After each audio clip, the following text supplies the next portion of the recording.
Question number first complete कर लिया। तो क्वेश्चन नंबर फर्स्ट के बाद हमारा क्वेश्चन नंबर सेकंड आता है।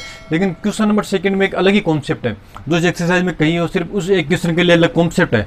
तो हम क्वेश्चन 2 की जगह हम क्वेश्चन 3 कर रहे हैं। उस क्वेश्चन नंबर 2 का जो कॉन्सेप्ट है और क्वेश्चन नंबर 2 का सॉल्यूशन है वो हम इसके बाद में एक अलग ही वीडियो, नेक्स्ट वीडियो में अलग ही डालेंगे उसका, कि जो उसका कॉन्सेप्ट है इस क्वेश्चन के अलावा कहीं यूज नहीं हो रहा है इसमें। तो वो उस सेकंड नंबर क्वेश्चन के लिए सिर्फ अलग कॉन्सेप्ट है। तो क्वेश्चन नंबर सेकंड और उसका कॉन्सेप्ट या तो इससे अगले वीडियो में आपको मिल जाएगा। तो उसके लिए बाद में हम बात करते हैं क्वेश्चन नंबर 3 की। तो क्वेश्चन नंबर 3 हमारे पास इस प्रकार से है। क्वेश्चन नंबर 3 की हमारे पास एक फलन इस प्रकार से परिभाषित है। ये जो दे रखा है ये फलन है, तो ये परिभाषित है। अगर इस प्रकार से परिभाषित है तो नीचे हमारे पास ये 3 पार्ट दे रखे हैं, इन 3 को मान निकालने। तो अभी हमने एग्जाम्पल किया था y = 2x वाला, फर्स्ट एग्जाम्पल देखा था उसमें। तो उसमें क्या था, इसी प्रकार से y = x दे रखा था और हमने अक्ष का हमारा सेट दे रखा था एक।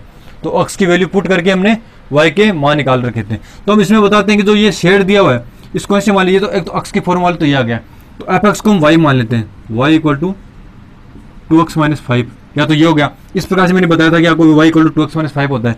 तो यहाँ पे इस y की जगह हमारे पास क्या है, f(x) है। तो जो अक्ष की वैल्यू है उसकी जगह हम जो हमारे पास अलग अलग वैल्यू दे रखी है वो पुट करेंगे और जो हमारे पास मान आएगा वो हम उसका आंसर हो जाएगा। एकदम सिंपल सा क्वेश्चन है, आसानी से। तो हम इसको अब हल करते हैं। तो पहला पार्ट देखते हैं फर्स्ट टाइम में।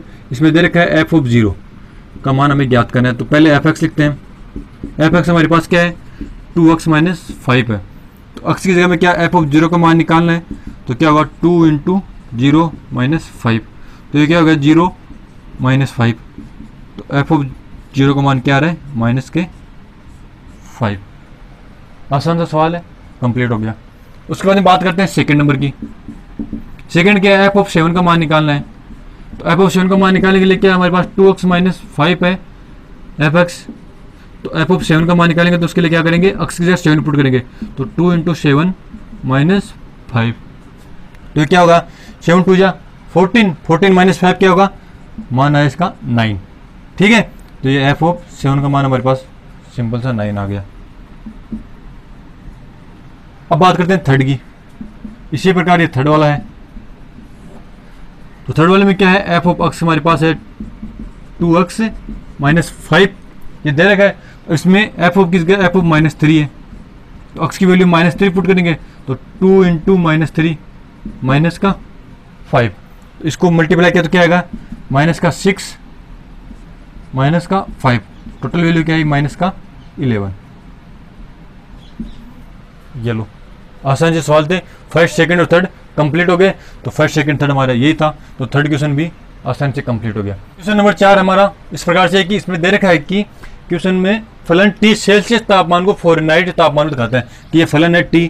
तो सेल्सियस तापमान को फ़ारेनहाइट में दिखा जाए, प्रदर्शित करें कि इस फॉर्मूले से जो कंडीशन दे रखी है, फंक्शन दे रखा है, उससे फ़ारेनहाइट में तब्दील हो जाएगा, अतः बदल जाएगा। तो देन हमें ये जो वैल्यूज दे रखी है पिछले वाले क्वेश्चन की तरह इनकी वैल्यूज निकालनी है। ठीक है, अब इसमें देखा है T(c), तो आप इसे कंफ्यूज नहीं होना। क्यों, क्योंकि हम फलन को सामान्यतः f(x) से प्रदर्शित करते हैं। तो f(x) की जगह तो सिर्फ फंक्शन को f के फर्स्ट नेम के आधार पर हमने इसको f(x) दे दिया। इसकी जगह अगर आपके पास g(x) आ जाए तो भी कोई दिक्कत नहीं है, h(x) आ जाए तो भी कोई दिक्कत नहीं है। ठीक है, यहाँ पे c दे रखा। तो आधार अक्ष का मतलब होता है जो फंक्शन में जो कंडीशन दी हुई है उसमें ये वाला एलिमेंट होना चाहिए, या ये वाला अचर राशि है, ये चर राशि है, वो इसमें होनी चाहिए कहीं भी। ठीक है, तो इस प्रकार अगर ये T(c) दे रखा है तो ये भी T(c) भी एक फलन है। इसकी जगह अगर इस प्रकार से आ जाता है, यहाँ पे c की जगह d होता है, यहाँ पे भी d हो जाता, तो इसको हम T(d) के रूप में डिफाइन कर देते हैं। तो यहाँ पे कोई दिक्कत नहीं है, सिर्फ फलन को प्रदर्शित करने का तरीका ये अलग अलग हो सकता है। ठीक है, तो हम इसको सोल्व करेंगे। तो सोल्व करने के लिए हमारे पास सिंपल सा क्वेश्चन, जिस प्रकार हमने थर्ड क्वेश्चन किया था उसी प्रकार से देखते हैं। इसको क्या देखेंगे कि हमारे T(c) की वैल्यू दे रखी है 9c/5 13। तो हमें T(0) की वैल्यू निकालनी है। तो फर्स्ट है T(0). तो T(0) निकालने के लिए क्या करेंगे हम, जो हमारे पास फंक्शन दे रखा है T(0) = 9c, यहाँ पे c ले लेते हैं, 9c/5 + 32। तो यहाँ पे T(0) निकालेंगे तो हमारे पास क्या आएगा, 9 × 0/5 + 32। तो यहाँ पे ये 0 मल्टीप्लाई किया 9 से, 0 किसी भी संख्या से मल्टीप्लाई करेंगे 0 आएगा। तो 0/5 0 + 32। तो T(0) की वैल्यू क्या आ गई हमारे पास, 32। सिंपल सा आंसर है, कंप्लीट हो गया। अब बात करते हैं सेकंड पार्ट की। सेकंड पार्ट है T(28). टी ऑफ 28 हमें ज्ञात करना है। तो हमारे पास टी ऑफ सी इस प्रकार से दिया हुआ है कि 9/5c प्लस 32। ठीक है, तो यहाँ पे सी की जगह हम क्या करेंगे 28 पुट करेंगे, तो टी ऑफ 28 तो हो जाएगा 9 इंटू 28/5 प्लस 32 हो गया। तो ठीक है, इसको अब इसको मल्टीप्लाई करके हल कर लेते हैं। तो इसको हल कर 9 8 या 72, 2 7 बचे तो 9 2 जा 18, 18 प्लस 7 25, तो 252/5 प्लस 32 ये हो गया। अब इसको लघुत्तम लेके हल करने आता है, वो आपको सिंपल विधि में, तो इसको करते हैं। तो 252 तो इस प्रकार से हो गया, फिर प्लस 5 को 32 से मल्टीप्लाई करेंगे 0 16 160/5 ये हमारा क्या हो गया। इसको ऐड करेंगे 350, इसको ऐड करते हैं, हमारे पास आएगा 2 5 6 11 1 2 1 3 4/5। तो ये हमारे पास टी ऑफ 28 का वैल्यू आ गई। ठीक है, क्वेश्चन नंबर 4 के 2 पार्ट हमने कंप्लीट कर लिए। अब उसके बाद में थर्ड पार्ट है हमारा टी 10 -10 के लिए, टी ऑफ -10 के लिए। तो वही सामान्य जैसे हमने पिछले वाले क्वेश्चन में किया है, टी सी हमारा क्या है 9c/5 है प्लस 32 है। तो इस प्रकार क्या होगा टी ऑफ -10, तो जहाँ पे सी की जगह -10 पुट करेंगे तो माइनस का ये 9 इंटू माइनस का 10/5 प्लस 32। तो ये देखो सिंपल भाषा में ये कट जाएगा 10 इससे मल्टीप्लाई यहाँ पे, तो ये कट जाएगा, यहाँ पे आएगा 2। तो इसको क्या करेंगे माइनस का 18 हो जाएगा, 2 को मल्टीप्लाई करेंगे 9 से माइनस का 2 है तो 18 प्लस 32। तो ये माइनस का 18 ये प्लस का 32 कितना आएगा 14। तो इसको हल करेंगे तो यहाँ पे आएगी वैल्यू 14, ये इसका आंसर हो गया। ठीक है, अब हमारा इसका फोर्थ और लास्ट पार्ट है। फोर्थ पार्ट इस प्रकार से है, इसमें दे रखा टी सी की वैल्यू में दे रखी है पहले से 212, तो देन हमें सी की वैल्यू निकालनी है। तो हमारे पास जो टी सी है इसकी वैल्यू दे रखी है, यहाँ से सी की वैल्यू निकालनी है। तो यहाँ पे टी सी की जगह हम क्या रखेंगे 212 लिख देंगे इक्वल टू यहाँ पे क्या है 9c/5 प्लस 32। तो अब इसको सोल्व करेंगे, ये कंडीशन ये आराम से फोर्थ क्लास के लगभग ये कंडीशन है, आप इसको आसानी से आप सोल्व कर सकते हैं। तो इसको इस साइड में लेके आएंगे, ये क्या होगा 212 माइनस 32 इक्वल टू 9c/5। इसको इसमें से घटाया तो कितना है 2 में से 2 गया, 2 10 बजे 30, तो यहाँ से आएगा 180 आएगा। जब इसको सोल्व करेंगे तो घटाने पर इक्वल टू 9/5 इंटू सी। ठीक है, अब ये 5 है यहाँ पे डिवाइड में, इधर आएगा मल्टीप्लाई में हो जाएगा, ये 9 इधर मल्टीप्लाई में नीचे आएगा डिवाइड में आ जाएगा। तो इसको क्या करेंगे 180 इंटू 5/9 इक्वल टू सी। तो ये देखो इससे कट रहा है 20 बार। ठीक है, 20 को 5 से मल्टीप्लाई किया, सी का मान आया 100, सी की वैल्यू हमारे पास क्या गई 100। तो ये इसका आंसर हो गया। ठीक है, नंबर 4 कंप्लीट कर लिया। अब उसके बाद में आता है हमारा क्वेश्चन नंबर 5। क्वेश्चन नंबर 5 हमारे पास है right the range of given functions, कि हमारे पास कुछ फंक्शंस दिए हुए हैं, हमें उनकी रेंजदार परिसर ज्ञात करना है। ठीक है, क्वेश्चन नंबर फर्स्ट हमारे पास इस प्रकार से, इसका फर्स्ट पार्ट पहला फंक्शन इस प्रकार से दिया हुआ है कि f(x) = 2 - 3x, और यहाँ पे x की कंडीशन दे रखी है कि x belongs to r, r मतलब रियल नंबर्स, तो x रियल नंबर्स में बिलोंग कर रहा है वह हेयर। इसके लिए एक कंडीशन और दे रही कि x जहाँ पे greater than equal to 0, equal to नहीं ग्रेटर देन 0 है, कि 0 से बड़ा है x का मान। तो हम सबसे पहले फलन तो हमारे पास दिया हुआ है f(x) = 2 - 3x। अब इसका हमें रेंज निकालना है, रेंज अर्थात परिसर निकालना है। परिसर निकालने के लिए हम क्या करेंगे, हम सबसे पहले हम डोमेन निकालते हैं। इसका क्वेश्चन में सिर्फ हमें रेंज ही पूछी गई, लेकिन डोमेन निकालते हैं, उसका अच्छा इफेक्ट पड़ता है टीचर पे कि ये उसे लगेगा क्या क्वेश्चन ने रट के नहीं रखा, क्वेश्चन को अच्छे से समझ के गया। तो सबसे पहले इसका डोमेन ज्ञात करते हैं। डोमेन ज्ञात करने के लिए हमारी कंडीशन दी हुई है क्या x बिलोंग्स टू r, एक तो ये है, तो x बिलोंग्स टू r अर्थात r थर्ड रियल नंबर। तो रियल नंबर्स में कौन से आते हैं, वास्तविक संख्या आती है, वो संख्या है जो नंबर लाइन पर दोनों तरफ 0 1 2 3 इस साइड में -1 -2 इनके बीच में जितनी भी संख्या आती है, जैसे यहाँ पे है कि माइनस का 1.5 1.4 माइनस का, ये वाली सभी संख्या है रियल नंबर्स में आती है। यहाँ पे आएगा 1.5, यहाँ पे आएगा 2.5 2.3, इस प्रकार की जो भी संख्याएं बचती हैं वो सारी रियल नंबर्स में आती है। ठीक है, तो रियल नंबर में ये सारी संख्याएं आएंगी, लेकिन साथ में इसमें कंडीशन दे रखी है कि x greater than 0, greater than मतलब अब जो अक्स की वैल्यू है वो 0 से हमेशा बड़ी होगी, तो 0 से बड़ी होगी मतलब सबसे छोटा क्या है, 0 है, तो 0 को ऐड कर लिया। ठीक है, मैंने आपको कोष्टक के बारे में बताया था, जब मैंने सेट पढ़ाया था आपको, तो उसके कोष्टक 3 कोष्टक के बारे में बताया था। एक तो स्मॉल तो ओपन कोष्टक होता है, एक होता है क्लोज, एक होता है ये ब्रैकेट वाला। इन तीनों के बारे में मैंने आपको अच्छे से विस्तार से समझाया कि इसका उपयोग कहाँ किया जाता है, इसका उपयोग कहाँ किया जाता है और इसका कहाँ किया जाता है। तो हम इस क्वेश्चन को करेंगे तो हम इन कोष्टक्स का उपयोग करके ही करेंगे, क्योंकि जब भी अगर इस प्रकार के रियल नंबर से या नेचुरल नंबर से इस प्रकार की कंडीशन दी हुई होती है तो हम उसमें कोष्टक्स के रूप में लिखते हैं। रोस्टर फॉर्म में इसको लिख सकते हैं, लेकिन रोस्टर फॉर्म में ये बहुत बड़ा क्वेश्चन हो जाएगा, इसका आंसर हर जगह वैल्यू पुट करके अलग अलग वैल्यू निकालनी होती है। तो हम इसको कोष्टक फॉर्म में इसको हल करेंगे। तो यहाँ पे इससे देखते हैं कि 0 से बड़ी वैल्यू हो रही है, अक्स का मान है वो हमेशा 0 से बड़ा होगा, तो 0 से बड़ा होता छोटी संख्या कौन सी आएगी, 0। अब 0 के साथ में कोष्टक कौन सा आएगा, जो ये वाला है ब्रैकेट, ब्रैकेट कौन सा आएगा। अब यहाँ पे देखो, अगर यहाँ पे इक्वल का साइन होता है, यहाँ पे इक्वल का साइन नहीं है, लेकिन अगर यहाँ पे इक्वल का साइन होगा तो ये वाला ब्रैकेट यूज करते हैं जिसको बोलते हैं क्लोज वाला, तो यहाँ पे क्लोज वाला आएगा। लेकिन अगर यहाँ पे इक्वल का साइन नहीं है, इक्वल का साइन का मतलब होता है 0 को ऐड नहीं किया गया। इक्वल साइन का साइन नहीं होने का मतलब है कि 0 को ऐड नहीं किया गया, और अगर इक्वल आता उसका मतलब है कि 0 को ऐड किया गया, लेकिन यहाँ पे 0 को ऐड नहीं किया गया तो यहाँ पे ओपन वाला आएगा, तो ओपन कोष्टक। और 0 से बड़ी संख्या है, 0 से बड़ी संख्या है, लेकिन लास्ट की लिमिट नहीं दे रखी कि कहाँ तक की, तो हम इसको इनफाइनाइट तक ले सकते हैं। क्यों, क्योंकि रियल नंबर में माइनस और प्लस की इनफाइनाइट तक वैल्यू आती है। जो रियल नंबर होता है उसमें माइनस इनफाइनाइट से लेकर इनफाइनाइट तक आती है, तो माइनस की संख्या तो हमें इस कंडीशन के अंतर्गत लेनी नहीं है, तो आगे कौन सी, इनफाइनाइट तक की। ठीक है, और ये हमेशा इनफाइनाइट के साथ में ओपन कोष्टक ही आता है, क्लोज ब्रैकेट हम इनफाइनाइट के साथ में उपयोग में नहीं लेते। ठीक है, तो ये तो हो गया हमारा डोमेन। तो डोमेन क्या है, 0 से इनफाइनाइट के लिए। अब इसके अंदर हमारे पास ये कंडीशन है, अब ये कंडीशन दे रखी है। अब इसका हमें y माइनस 2 माइनस 3x, तो मैंने आपको जब बेसिक्स बताया था तो उसमें बताया कि हम एफ को y भी लिख सकते हैं, तो y equal to 2 minus 3x। ठीक है, तो ये तो हमारे पास अक्स की वैल्यू आ गई।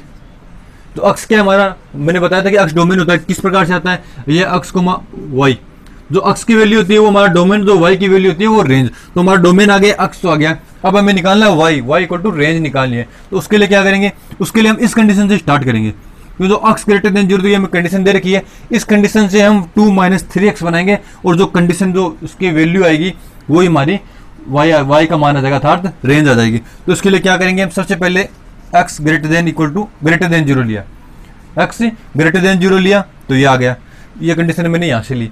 अब ठीक है, अब इस कंडीशन को इससे मैच करवाना है, जो एक कंडीशन दे रखी है ना, इसके अनुसार बनाना है कि इधर 2 माइनस 3x बनाना है। तो उसके लिए क्या करेंगे, सबसे पहले x के साथ में मैं माइनस सिर्फ 3 को मल्टीप्लाई कर रहा हूँ, x के साथ में 3 को मल्टीप्लाई किया, तो multiply by 3, multiply by 3 both side. ठीक है, तो बोथ साइड मल्टीप्लाई किया तो इधर क्या आ गया 3x, और इधर 0 को 3 से मल्टीप्लाई किया तो वो का वो 0। ओके, हो गया। अब उसके बाद में यहाँ पे आ रहा है माइनस, तो सेम उसी प्रकार करेंगे कि माइनस के 1 से दोनों साइड में मल्टीप्लाई करा देते हैं।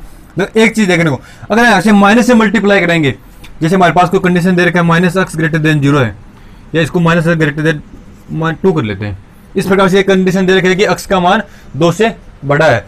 तो अगर इसको हम माइनस से मल्टीप्लाई करवाते हैं तो ये माइनस का x, और जब भी माइनस से किसी भी संख्या या इस प्रकार के कंडीशन में माइनस से मल्टीप्लाई कराएं तो ये साइन हमेशा चेंज हो जाता है, ये साइन हमेशा चेंज हो जाएगा। तो ये साइन इधर ग्रेटर देन का था, अब लेस देन का हो जाएगा, 2 से लेस देन होगा x, और इधर माइनस का 2। ठीक है, तो ये कंडीशन यहाँ पे लगाएंगे, इसको मल्टीप्लाई बाई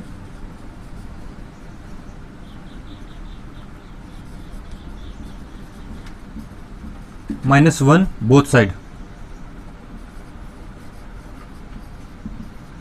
-1 से मल्टीप्लाई करेंगे, इधर आएगा माइनस का 3x, ये साइन चेंज हो जाएगा, और ये 0, क्योंकि 0 के साथ माइनस प्लस का कोई फर्क नहीं पड़ेगा।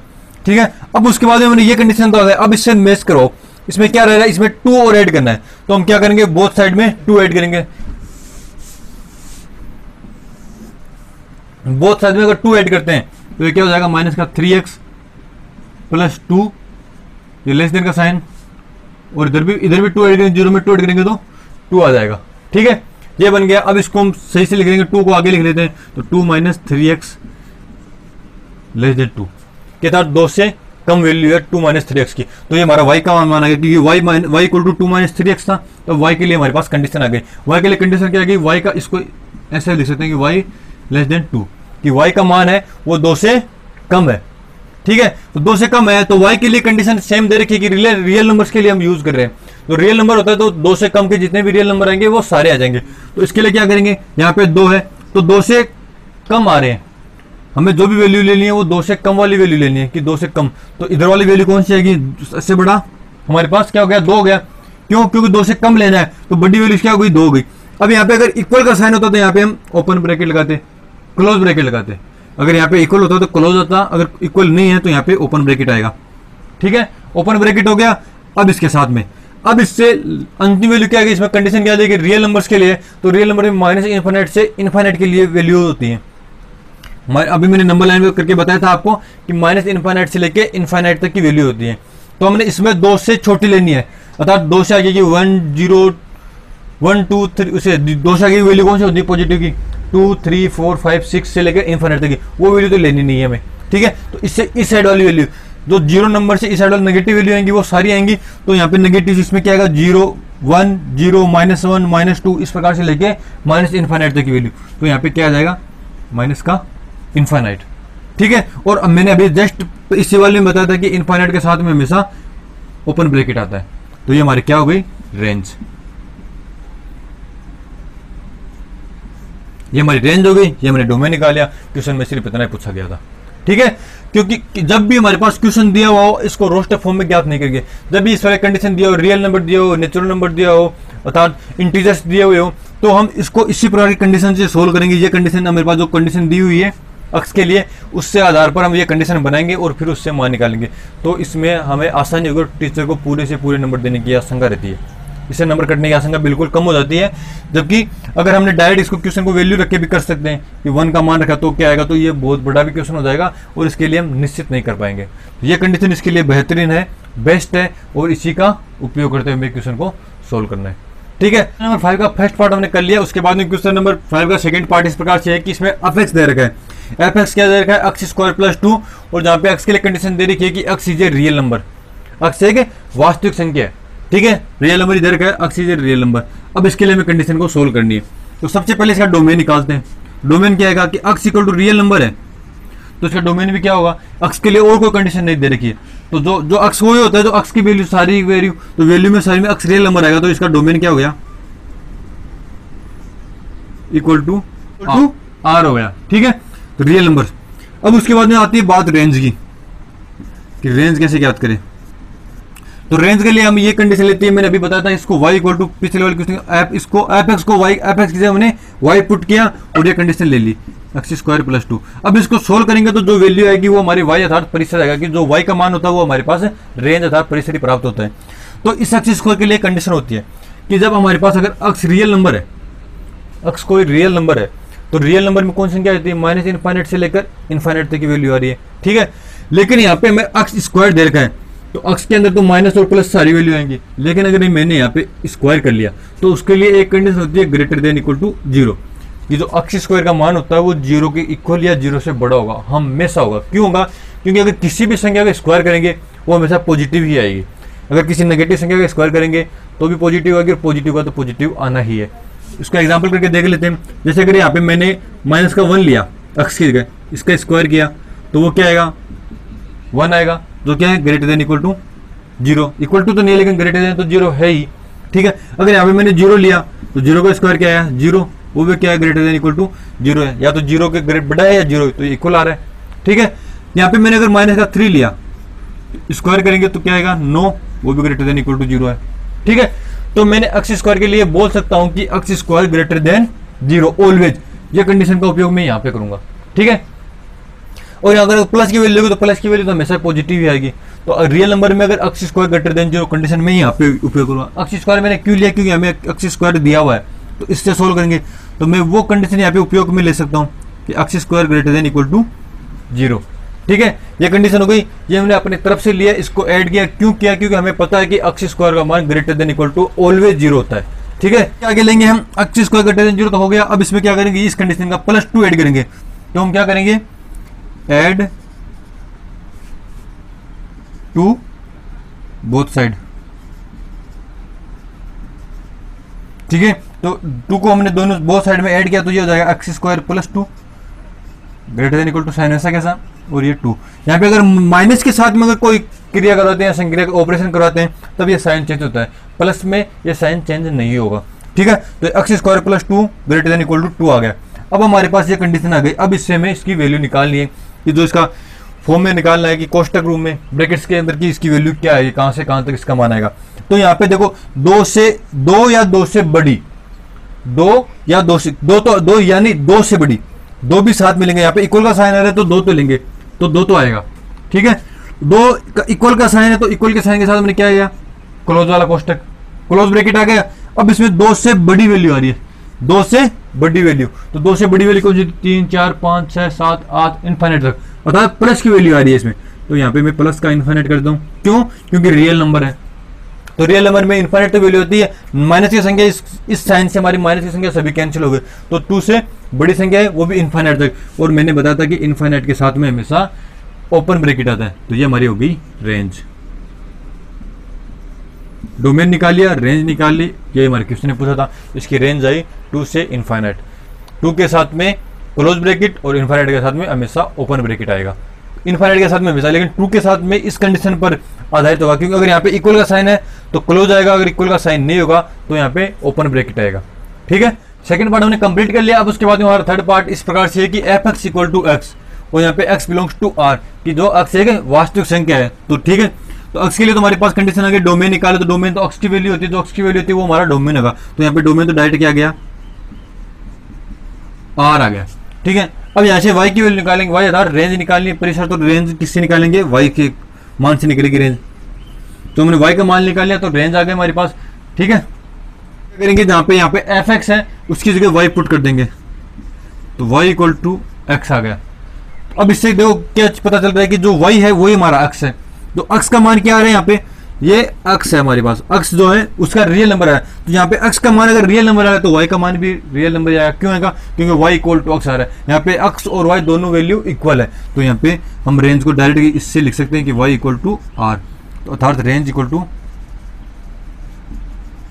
आर आएगी। अगर आपको ये हिस्से नहीं आया तो आप क्वेश्चन में करके देख लो, क्योंकि अगर से 2 एरो डायग्राम बनाएंगे, ये ए होगा, ए में एक्स की वैल्यू क्या होगी, 0 से 1 2 3 -1 -2 -3, इस प्रकार से एंड सो ऑन। सेम ये वैल्यू क्या आएंगी, y इक्वल टू अक्ष है कि अक्ष की वैल्यू वही है जो ही y की वैल्यू है, तो माइनस का 3 -2 -1 0 1 2 3, इस प्रकार से वैल्यू आएंगी इसकी। ये हमारा सेट भी हो गया, ये y की वैल्यू। अब इसका अगर हम ये y इक्वल टू अक्ष है तो y इक्वल टू अक्ष, तो अगर आप अक्ष का मान रखेंगे तो हमारे पास y का मान आएगा। अक्ष का मान अगर मैंने -1 रखा तो y का मान -1 है, अक्ष का मान अगर 0 रखा तो y का मान अगर 0 है, तो अर्थात जो अक्ष रेंज है वो भी डोमेन के इक्वल ही आ रही है। ठीक है, क्योंकि ये हमारे क्वेश्चन में दे रखा है सिंपली कि f x equal to x है, अर्थात y इक्वल टू एक्स है। ठीक है, तो ये हमारा क्वेश्चन नंबर 30 होगा। इसमें इसकी रेंज आई r और डोमेन क्या आ रहा है, r आ रहा है। ठीक है, इसी के साथ हमारा एक्सरसाइज 2.3 कंप्लीट होती है, लेकिन इसमें इसका क्वेश्चन नंबर 2 बचा हुआ है। उसमें आपको अलग से कॉन्सेप्ट है, ग्राफ वाला कॉन्सेप्ट है, तो मैं उसका आपको अलग क्वेश्चन कराऊंगा, वो क्वेश्चन को अलग से कराऊंगा और उसके ग्राफ के बेसिक कॉन्सेप्ट के बारे में भी आपको बताऊंगा। तो इस नेक्स्ट वीडियो उसी चैप्टर से संबंधित आएगा, अर्थात ग्राफ से संबंधित आएगा और क्वेश्चन नंबर 2 के बारे में आएगा। ठीक है, तो अगर तो आपको वीडियो पसंद आया हो तो हमारे चैनल को सब्सक्राइब कीजिए, लाइक कीजिए और अधिक से अधिक शेयर कीजिए। धन्यवाद।